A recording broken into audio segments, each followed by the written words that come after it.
National Treasury Cabinet Secretary John Mbadi yesterday presented the budget statement for the financial year 2026 to 2027, including the Finance Bill 2026 to 2027. The bill focuses on improving tax efficiency, fairness, and compliance without introducing major new taxes. Here are the 9 key highlights of the Finance Bill 2026-27. 1.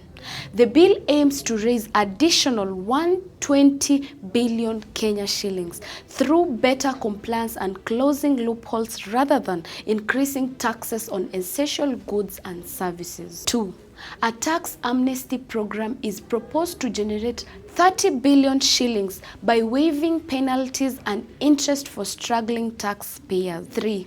VAT proposals on digital payment have been revised to exempt core financial services. This protects platforms like M-Pesa from new charges on peer-to-peer transfers. 4.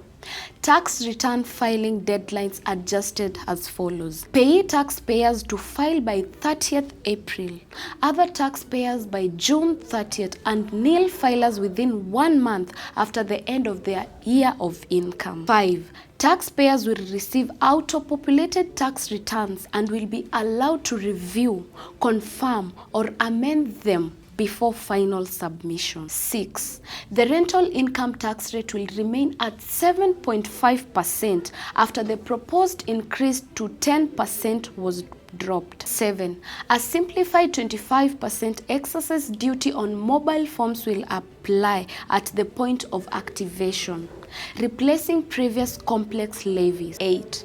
VAT clarifications introduced on items such as second-hand clothes, electric vehicles, and solar batteries to support key sectors. 9.